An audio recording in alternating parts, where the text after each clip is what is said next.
Hi hello everyone ನಮಸ್ತೆ good evening welcome back to my Vidyaraj Edu Point YouTube channel. ಆತ್ಮೀಯ ಸ್ನೇಹಿತರೆ, ಇವತ್ತಿನ ಈ ಕ್ಲಾಸ್ ಬಂದು ಕಂಪ್ಯೂಟರ್ದ ಪ್ರಶ್ನೋತ್ತರಗಳಾಗಿರುತ್ತೆ. ಸುಮಾರು ಜನರು ಕಂಪ್ಯೂಟರ್ ಮೇಲೆ ಕೆಲವೊಂದಷ್ಟು ಪ್ರಶ್ನೆಗಳ ಒಂದು ಸಂಗ್ರಹವನ್ನು ಕೊಡಿ ಅಂತ ಕೇಳ್ತಾ ಇದ್ರು.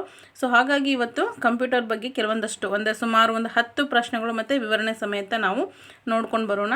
ಸ್ವಲ್ಪ ನೆಟ್ವರ್ಕ್ ಇಶ್ಯೂ ಇರೋದ್ರಿಂದ ನಾನು ರೆಕಾರ್ಡೆಡ್ ಕ್ಲಾಸನ್ನು ಕೊಡ್ತಾ ಇದ್ದೀನಿ. ಸೊ ಹೀಗಾದರೆ ನೀವು ಆರಾಮಾಗಿ ನೋಡ್ಕೊಳ್ಬಹುದು. ಸೊ ಇವಾಗ ಕ್ಲಾಸನ್ನು ಶುರು ಮಾಡೋಣ, ಲೇಟ್ ಮಾಡ್ತೀನಿ. ಹಾಗಾದರೆ ಕಂಪ್ಯೂಟರ್ದ ಪ್ರಶ್ನೋತ್ತರಗಳಲ್ಲಿ ಮೊದಲ ಪ್ರಶ್ನೆ ನೋಡ್ಕೊಳ್ಳೋಣ.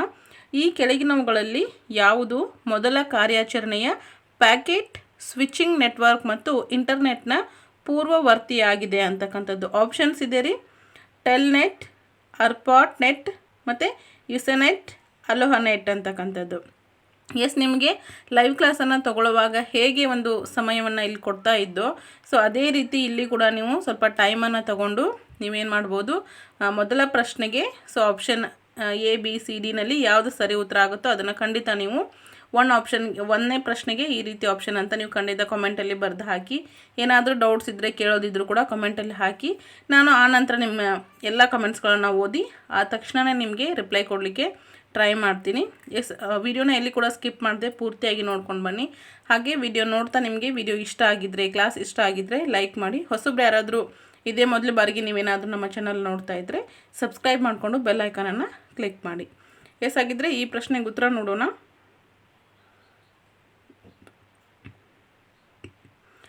ಈ ಪ್ರಶ್ನೆಯ ಉತ್ತರ ಬಂದು ಬಿ, ಅರ್ಪಾನೆಟ್ ಆಗಿರುತ್ತೆ. Option B, ಅರ್ಪಾನೆಟ್. ಸ್ವಲ್ಪ ಮಾಹಿತಿ ನೋಡೋಣ. ಅಡ್ವಾನ್ಸ್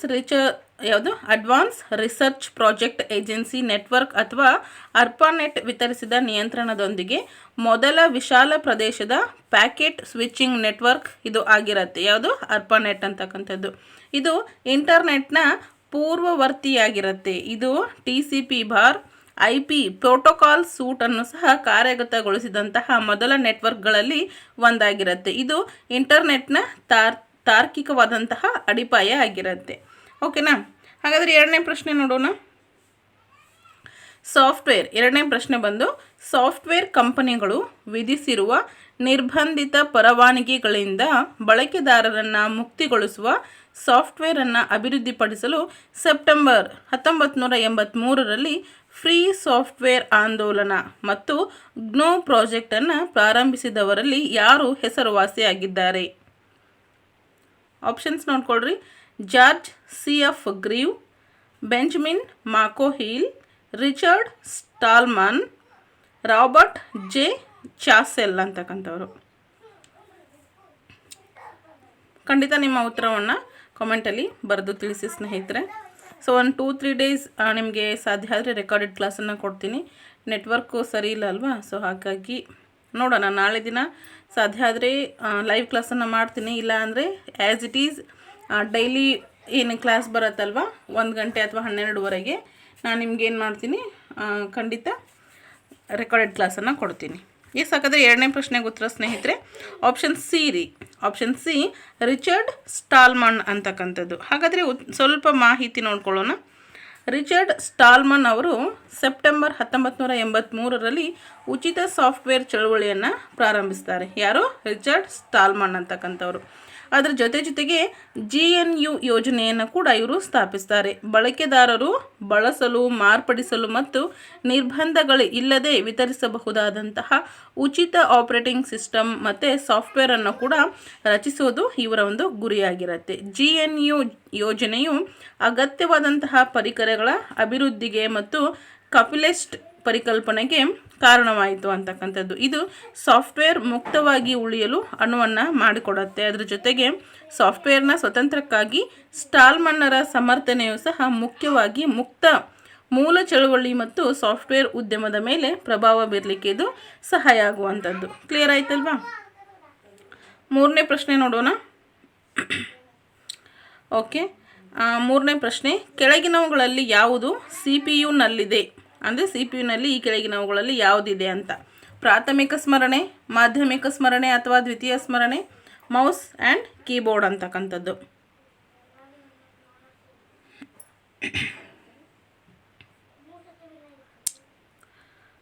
ಎಸ್, ಹಾಗಾದರೆ ಸಿ ಪಿ ಯುನಲ್ಲಿ ಈ ಕೆಳಗಿನವುಗಳಲ್ಲಿ ಯಾವುದಿದೆ ಅಂತ ಉತ್ತರ ನೋಡೋಣ. ಹಾಗಿದ್ರೆ ಎಸ್ ರೀ, ಸರಿಯಾದ ಉತ್ತರ ಬಂದು ಆಪ್ಷನ್ ಎ ಆಗಿರುತ್ತೆ, ಪ್ರಾಥಮಿಕ ಸ್ಮರಣೆ. ಎಸ್, ಎಲ್ಲ ಇನ್ಪುಟ್ ಡೇಟಾ ಮತ್ತು ಸೂಚನೆಗಳನ್ನು ಮೆಮೊರಿಯಲ್ಲಿ ಸಂಗ್ರಹಿಸಲಾಗುತ್ತೆ. ಎಸ್, ನಿಮ್ಮೆಲ್ರಿಗೂ ಸಹ ಇದು ಗೊತ್ತು. ಇದು 2 ರೀತಿಯ ಮೆಮೊರಿಗಳನ್ನು ಹೊಂದಿರುತ್ತೆ. ಅದರಲ್ಲಿ ಫಸ್ಟ್ ಒನ್ ಬರುತ್ತೆ ಪ್ರಾಥಮಿಕ ಮೆಮೊರಿ ಆ್ಯಂಡ್ ಸೆಕೆಂಡ್ ಒನ್ ಬರುತ್ತೆ primary memory and secondary memory ಅಂತಕ್ಕಂಥದ್ದು. ಈ ಪ್ರೈಮರಿ ಮೆಮೊರಿಯಲ್ಲಿ ಸಿ ಪಿ ಯು ಒಳಗಡೆ ಇರ್ತೈತಿ, ಹೌದಾ, ಆದರೆ ದ್ವಿತೀಯ ಮೆಮೊರಿ ಏನಾಗಿರುತ್ತೆ ಅದರ ಹೊರಗಡೆ ಇರುತ್ತೆ ಅಂತಕ್ಕಂಥದ್ದು. ಎಸ್ ರೀ, ಮುಂದಿನ ಪ್ರಶ್ನೆ 4ನೇ ಪ್ರಶ್ನೆ ನೋಡೋಣ. ಯಾವ ಲೇಖಕರ ಪುಸ್ತಕದಲ್ಲಿ ಕಂಪ್ಯೂಟರ್ ಪದವನ್ನು ಮೊದಲು ಉಲ್ಲೇಖಿಸಲಾಗಿದೆ? ಯಾವ ಲೇಖಕರ ಪುಸ್ತಕದಲ್ಲಿ ಕಂಪ್ಯೂಟರ್ ಪದವನ್ನು ಮೊದಲು ಉಲ್ಲೇಖಿಸಲಾಗಿದೆ ಅಂತಕ್ಕಂಥದ್ದು. ಆಪ್ಷನ್ಸ್ ನೋಡ್ರಿ ಹೀಗಿದೆ: Mark Twain, Sherlock Holmes, Richard Braithwaite, next Enid Blyton ಅಂತಕ್ಕಂಥವ್ರು. ಹೆಸರು ನಿಮಗೆ ಆನ್ಸರ್ ಗೊತ್ತಿರೋರು ಖಂಡಿತ ಕಮೆಂಟಲ್ಲಿ ತಿಳಿಸಿ. ಇಲ್ಲ ಅಂತಂದರೆ ಪರವಾಗಿಲ್ಲ, ವಿಡಿಯೋ ಮುಗಿಯೋತನ ಪೂರ್ತಿಯಾಗಿ ನೋಡ್ತಾ ಬನ್ನಿ. ಎಸ್, ಹಾಗಾದರೆ ಉತ್ತರ ನೋಡೋಣ. ಓಕೆ ರೀ, ಉತ್ತರ ಬಂದು ಆಪ್ಷನ್ ಸಿ ಆಗಿರುತ್ತೆ, ರಿಚರ್ಡ್ ಬ್ರೈತ್ ವೈಟ್ ಅಂತಕ್ಕಂಥವ್ರು. ರಿಚರ್ಡ್ ಬ್ರೈತ್ ವೈಟ್ ಅಂತಕ್ಕಂಥವ್ರು. ಸ್ವಲ್ಪ ಮಾಹಿತಿ ನೋಡ್ಕೊಳ್ಳೋಣ. ಆಕ್ಸ್ಫರ್ಡ್ ಇಂಗ್ಲಿಷ್ ನಿಘಂಟಿನ ಪ್ರಕಾರ ಕಂಪ್ಯೂಟರ್ ಎಂಬ ಪದವು ಮೊದಲು 1613ರಲ್ಲಿ ಇಂಗ್ಲಿಷ್ ಬರಹಗಾರರ ರಿಚರ್ಡ್ ಬ್ರೈತ್ ವೈಟ್ ಅವರ ದಿ ಯಂಗ್ ಮ್ಯಾನ್ಸ್ ಗ್ಲಿನ್ನಿಂಗ್ಸ್ ಎಂಬ ಪುಸ್ತಕದಲ್ಲಿ ಬಳಸಲಾಯಿತು. ಎಸ್, ಹಾಗಾದರೆ ಮುಂದಿನ ಪ್ರಶ್ನೆ 5ನೇ ಪ್ರಶ್ನೆ. ಎಸ್, ಹಾಗಾದರೆ 5ನೇ ಪ್ರಶ್ನೆ. ಈ ಕೆಳಗಿನವುಗಳಲ್ಲಿ ಸಿಸ್ಟಮ್ ಬಸ್ ಯಾವುದು? ಈ ಕೆಳಗಿನವುಗಳಲ್ಲಿ ಸಿಸ್ಟಮ್ ಬಸ್ ಯಾವುದು? ಕೀಬೋರ್ಡ್ ಮತ್ತು ಮದರ್ ಬೋರ್ಡನ್ನು ಸಂಪರ್ಕಿಸುವಂತಹ ಬಸ್. ಸೆಕೆಂಡ್ ಬಂದು ಸಿ ಪಿ ಯು ಮತ್ತು ಮೆಮೊರಿಯನ್ನು ಸಂಪರ್ಕಿಸುವ ಬಸ್. ಥರ್ಡ್ ಒನ್ ಮೆಮೊರಿ ಮತ್ತು ಮಾನಿಟರನ್ನು ಸಂಪರ್ಕಿಸುವ ಬಸ್. ಆ್ಯಂಡ್ ಹಾರ್ಡ್ ಡಿಸ್ಕ್ ಮತ್ತು ಮಾನಿಟರನ್ನು ಸಂಪರ್ಕಿಸುವ ಬಸ್ ಅಂತಕ್ಕಂಥದ್ದು. ಎಸ್, ಹಾಗಾದರೆ 5ನೇ ಪ್ರಶ್ನೆಗೆ ಯಾವುದಾಗತ್ತೆ ರೀ ಸರಿ ಉತ್ತರ?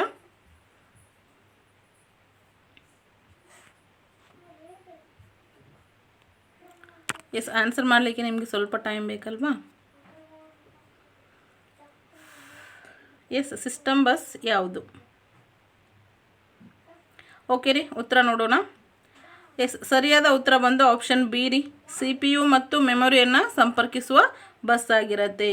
ಎಸ್, ಟಿಪ್ಪಣಿ ನೋಡ್ಕೊಳ್ರಿ. ಸಿ ಪಿ ಯು ಮತ್ತು ಮೆಮೊರಿಯನ್ನು ಸಂಪರ್ಕಿಸುವ ಬಸ್ ಸಿಸ್ಟಮ್ನ ಗುಣಲಕ್ಷಣಗಳಲ್ಲಿ ಒಂದಾಗಿರುತ್ತೆ ಮತ್ತು ಇದನ್ನು ಸಿಸ್ಟಮ್ ಬಸ್ ಎಂದು ಕೂಡ ಕರೆಯಲಾಗಿರುತ್ತೆ. ಹೆಚ್ಚಾಗಿ ಸಿ ಪಿ ಯು ಮತ್ತು ಮೆಮೊರಿ ಅವರು ಸಿಂಕ್ರೋನಸ್ ಆಗಿ ಕೆಲಸ ಮಾಡ್ತಾರೆ ಅಂತಕ್ಕಂಥದ್ದನ್ನು ಗಮನಿಸ್ಕೊತೀವಿ. ಓಕೆ, ನೆಕ್ಸ್ಟ್ ಈಗ ಮುಂದಿನ ಪ್ರಶ್ನೆ ನೋಡ್ಕೊತಾ ಇದ್ದೀವಿ. 6ನೇ ಪ್ರಶ್ನೆ.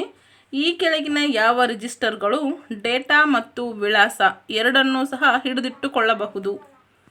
ರಿಜಿಸ್ಟರ್ಗಳು ಅಂದರೆ ಯಾವ ರಿಜಿಸ್ಟರ್ಗಳು ಡೇಟಾ ಮತ್ತು ವಿಳಾಸ ಎರಡನ್ನೂ ಸಹ ಹಿಡಿದುಕೊಳ್ಬಹುದು ಅಂತಕ್ಕಂಥದ್ದು. ಎಸ್ ರೀ, ಫಸ್ಟ್ಗೆ ಬರುತ್ತೆ ಸಾಮಾನ್ಯ ಉದ್ದೇಶದ ನೋಂದಣಿ, second one data register, third one ವಿಳಾಸ ನೋಂದಣಿ ಆ್ಯಂಡ್ ಫೋರ್ತ್ ಒನ್ ಸ್ಥಿತಿ ನೋಂದಣಿ ಅಂತಕ್ಕಂಥದ್ದು.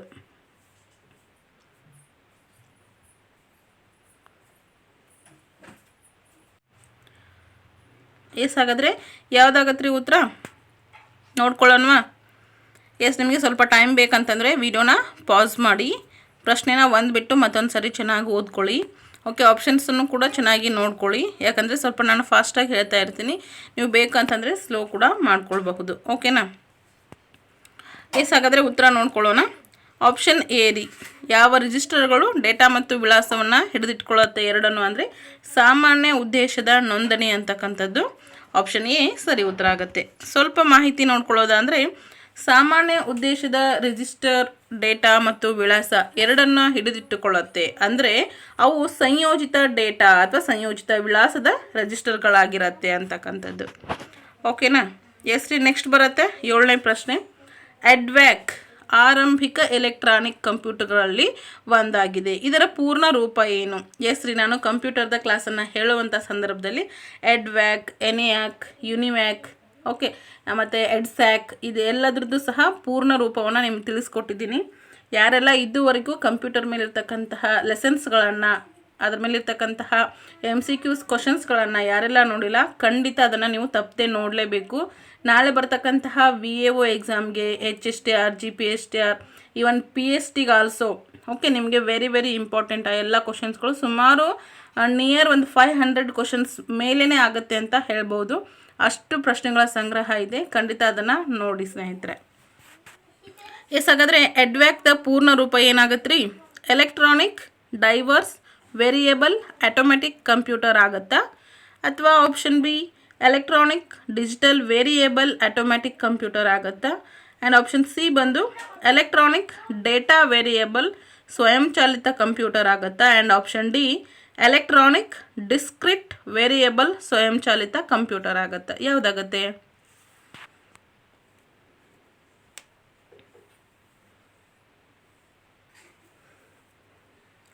ಹಾಗಾದರೆ ನೋಡ್ಕೊಂಡು ಬರೋಣ ಉತ್ತರನ.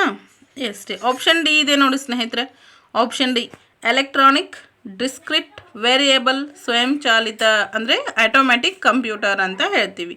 ಸೊ ನಿಮಗೆ ಕನ್ನಡದಲ್ಲಿ ಸಹ ಕೊಡ್ಬೋದು, ಇಂಗ್ಲೀಷಲ್ಲಿ ಕೂಡ ಕೊಡ್ಬೋದು. ಸ್ವಲ್ಪ ನೀವು ಅದನ್ನ ಏನು ಮಾಡ್ಕೊಳ್ರಿ, ಗಮನಿಸ್ಕೊಳ್ರಿ. ಓಕೆನಾ?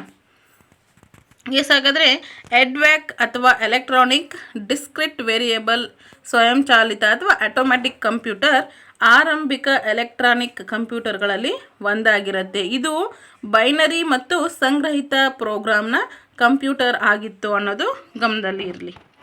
ಹಾಗಾದರೆ ಮುಂದಿನ ಪ್ರಶ್ನೆ ಹೋಗೋಣ. 8ನೇ ಪ್ರಶ್ನೆ. ಈ ಕೆಳಗಿನ ಯಾವ ಕಾರ್ಯಗಳನ್ನು ಡಿಜಿಟಲ್ ಕಂಪ್ಯೂಟರ್ನಿಂದ ನಿರ್ವಹಿಸಬಹುದು? ಯಾವ ಕಾರ್ಯಗಳನ್ನು ನಿರ್ವಹಿಸಬಹುದು ರೀ ಡಿಜಿಟಲ್ ಕಂಪ್ಯೂಟರ್ನಿಂದ? ಹೆಚ್ಚಿನ ಪ್ರಮಾಣದ ವ್ಯಾಪಾರ ಡೇಟಾವನ್ನು ವಿಶ್ಲೇಷಿಸಲು ಆ್ಯಂಡ್ ಜಾಗತಿಕ ಹವಾಮಾನ ಮಾದರಿಗಳನ್ನು ಅನುಕರಿಸೋದು. ಥರ್ಡ್ ಒನ್ ಬಂದರೆ ಯಂತ್ರಗಳ ಕಾರ್ಯಾಚರಣೆಗಳನ್ನು ನಿಯಂತ್ರಿಸೋದು. ಆಪ್ಷನ್ ಡಿ ಮೇಲಿನ ಎಲ್ಲ ಅಂತಕ್ಕಂಥದ್ದು.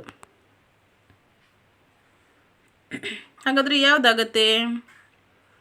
ಯಾವ ಕಾರ್ಯಗಳನ್ನು ನಾವು ಡಿಜಿಟಲ್ ಕಂಪ್ಯೂಟರ್ನಿಂದ ನಿರ್ವಹಣೆ ಮಾಡಬಹುದು? ಹಾಗಾದರೆ ಉತ್ತರ ನೋಡ್ಕೊಳ್ಳೋಣವಾ? ಓಕೆ, ಆಪ್ಷನ್ ಡಿ ರೀ, ಮೇಲಿನ ಎಲ್ಲ ಅಂತಕ್ಕಂಥದ್ದು. ಓಕೆ, ಮೇಲೆ ತಿಳಿಸಿದಂತಹ ಎಲ್ಲ ಕಾರ್ಯಗಳನ್ನು ಡಿಜಿಟಲ್ ಕಂಪ್ಯೂಟರ್ನಿಂದ ನಿರ್ವಹಿಸಬಹುದು. ಉದಾಹರಣೆ ನೋಡ್ರಿ, ದೊಡ್ಡ ಪ್ರಮಾಣದ ವ್ಯವಹಾರವನ್ನು ಈ ಡೇಟಾವನ್ನು ವಿಶ್ಲೇಷಣೆ ಮಾಡೋದಾಗಿರುತ್ತೆ.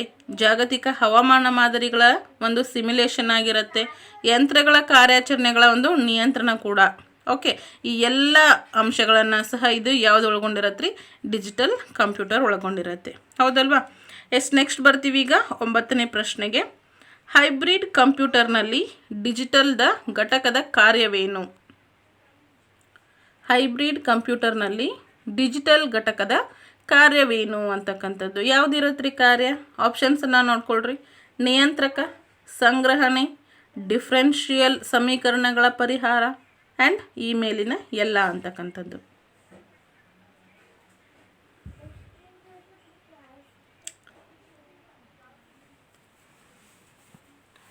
ಯಾವುದಾಗತ್ತೆ?